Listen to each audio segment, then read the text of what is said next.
I am in Loreto, Baja California Sur, Mexico, to interview Regina Domingo. And Regina is an inspirational conservation leader who has dedicated her life to advocating to protecting endangered species. And she found the Nakawe Project, and she's the director of the Baja Adventures. And she has been involved in several conservation projects and research, and contributed to environmental policy initiatives, and attended key conferences to defend the rights of those who cannot speak for themselves. And thank you, Regina, for letting me to interview with you today.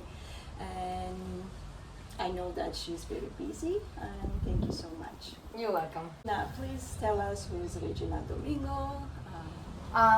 Well, basically, I'm from the Mediterranean. I was born in Barcelona. I was born in the mountains, or I grew in the mountains, but very close to the ocean. I grew up very close to my dad. My dad is an adventurer. He's an explorer and a person that is always has been connected with nature one way or another. And since very young, he took me to many different trips, from skiing to hiking to sled dog mushing. My father is a sled dog musher, so I had the opportunity from very young age to be able to travel a lot, see different ecosystems, see different nations and people around the world. But also he used to take me a lot to the ocean. He's a good free diver, and he used to like a lot spearfishing. So thanks of him, I can say, since very young I was out there in the outdoors, having fun with a lot of natural things. Also a lot of weekends we will spend time together, watching different documentaries or films from Jacques Cousteau, and reading a lot of National Geographic magazines. And my parents got divorced when I was very young, when I was 11, almost 12. So that brought me very close to my dad. I saw my dad very sad for the situation, so that made our relationship super strong, and that got me the opportunity to spend even more time with my dad, So because of that, I was missing the perfect family. So I can say that in the school, for example, I felt a little bit different than other girls or boys.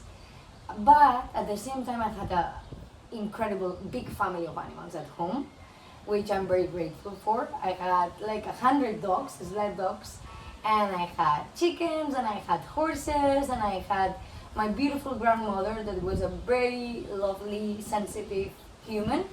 So I found love in animals also. I found love in my dogs, in the horses, and in the ocean with my dad, I think I was trying to escape a little bit from my reality of not having the perfect family with a mom and a dad and all of these things. And I was very curious. Since very young age, I would love to understand everything, I had questions, and I was very intense and very hyperactive. So I would go a lot of times with my dad to races all over the world, from Alaska to Norway, Sweden, the Pyrenees, and then in summers we will just explore with our RV van or caravan, and get everywhere and ski in the winters. And I think that I am who I am because the possibilities that I had when I was a young girl to be connected with nature and animals, maybe because of the lack of a love of my mother, I could find love in other things, in animals, in beings, in ecosystems, in feelings. And I grew up, I didn't even know what I wanted to be in my life. I wanted to be so many things. I wanted to be a mermaid, I wanted to be a diver, I wanted to be an explorer, I wanted to be Jacques Cousteau, or maybe Jane Goodall, but I didn't know exactly what I wanted to study. There's this question when you end your bachillerato in Spain, the secondary education, when your dad and the teachers ask you, what do you want to study now? And I was like, wow, I don't know, maybe I want to be a journalist because I like it to take photos and I like it to travel and I like it to explore. But also I wanted maybe to be, involved in tourism because I really like it to travel and I wanted to travel all over the world, like all these magazines of National Geographic that I was reading with my dad. But I really didn't have like a truly like natural mission, no? Like, okay, I want to be this, I want to be a teacher, I want to be a journalist. No, it was so many feelings mixed, and I wanted to do so many things. So with time, when you grow up, you need to take decisions, and to go to the university also you're limited, in Spain at least, with your scores from the previous courses. So I wanted to enter to journalism, I remember, but I couldn't. My score was not enough. And then I had to choose other careers because everybody needs to do a career, no? Your parents kind of motivate to do it, and the teachers too. And I was like, okay, I'm gonna do tourism, It was the most similar of every feeling I was having. And I studied tourism. I was a horrible student. I need to say that. I couldn't focus in classrooms. I was always wanting to learn more in the field, I was bored in the lessons and in the school and in the classrooms. And I was always feeling really different than most of the people around me. In some days or moments, it made me feel very bad. It made me feel, I felt that everybody else was not as passionate as I was for tiny things. And then when you go to the university in Barcelona, everybody's super well dressed and typical normal family, everything set up. And I always was feeling a little bit uncomfortable, I couldn't find myself in Barcelona and in Spain. I couldn't find the real Regi.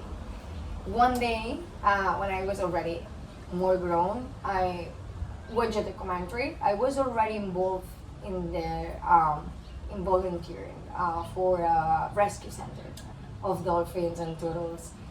And I was more happy in the rescue center than in my actual job after the university and everything. And it made me feel so good being around animals and taking care of them and being around people that was almost feeling the same, no? And then I saw a documentary, Shark Water, from Rob Stewart. And I cannot explain fully what happened to me, but I fell in love with an island. I fell in love with this island that was named Cocos Island in Costa Rica, far away from land, where all these sharks were living and mixed with a lot of biodiversity, but this island was facing a threat. The documentary was not, of course, only about cocos. It was about sharks and about how we are losing sharks in this planet because of activities and because of fisheries that the humans are using in order to mostly harvest their fins. And then in this documentary explains how we've been losing species at an alarming rate, mainly because of shark fishing, and shark finning. So through this documentary and the words and the tone and the sensitive way of Rob explaining what was happening with sharks, I don't know how, I fell in love with an island. And since then, I wanted to go to that island and do something. I wanted to be there, I wanted to understand what was happening, I wanted to use my skills to help protect it, and I did it. I applied for volunteering in the government of Costa Rica from Spain. And it took me a long time journey, almost a year, You need to pass a lot of paperwork and distance interviews until a moment they say, okay, if you really want to be a volunteer for Cocos Island National Park, which is an UNESCO bollard site, but frightening, you need to come to Costa Rica and do the last interview in the offices of San Jose de Costa Rica. And I was like, okay. Back then, I was working with my dad in his company. He has a company of solar energy and lights and different electronic stuff. and the volunteering 3 days a week in the rescue center. So I told my dad, I'm leaving to Costa Rica because I have an interview to go volunteer against shark fishing. I told the rescue center the same. Back then, I still have her, but I had a dog that lived with me, Ella, and I had my own apartment. So I closed my apartment. I asked my father to take care of Ella. I did my bag with my fins, with my mask, with everything, and I flew to Costa Rica. I got accepted, and I was a volunteer against shark fishing for 63 days in that island. That island is far away. There's no society. There's only park rangers, some exploration boats or diving boats, and the volunteers. And it was the most incredible experience of my life. It was very strong at the same time. Incredible because I could feel, even if I was super far away and by myself, I feel complete. And I knew what I wanted to do and what I wanted to be for the rest of my life. So this island, I call her my mother island. She gave me all these ideas, sad moments, beautiful moments, energy. It was ups and downs, but it fulfilled like knowing who you are and what you want to be. And it was crazy because they extended my volunteering. Normally it would be for a month. They extended it to 63 days, which was a lot. And we were talking about living in the middle of a rainforest island, surrounded by ocean, with very limited resources, and even the food, no, it's like limited. There's no comfort in there. It's raining every day. It's one of the places that brings the most of our planet. But at the same time, it's full of waterfalls and like so many biodiversity, birds, sharks, whales, dolphins, everything you can imagine is down there. And so I got to see the island suffering. I got to see the humans that were arriving to the island to do diving tourism, not understanding fully the full picture that I had as a volunteer, seeing all these sharks dying. Species that I've never met before. My first time meeting them was in a long line dying. You know, long patrols of like 12, 14 hours in the rain, taking out long lines and hooks and dead animals, but at the same time being able to live in the island and feel the energy. And I got an opportunity in between my off days inside of the island. The people from Under 600 Group, a big liveaboard company, an exploration boats company, invited me in my off day to meet the boat, the crew, the submarine they had, dive with the submarine, dive with them. So I got to know both sides of the island. The one that was dying and the one that was very harsh on me and strong feelings, and like sometimes even like very black feelings of why this is happening here, why humans are fishing sharks and other species, no? But at the same time, being able to dive with professionals that have been in the island for many, many years, with incredible technology like submarines that can go deep to more than 100 meters, understanding that there was this biodiversity that I never even thought it could be happening anywhere else in the world. The ocean was still alive, you know, beating, and like in so many different forms, from dolphins to a whale shark, a movulus, orcas, different type of sharks, Galapagos sharks, hammerhead sharks, silver tip sharks, rays, marble rays, groupers, leatherbass, and so many different species that I've never seen in my life before, other than in magazines or in documentaries, in front of me, still thriving. So that experience made who I am today.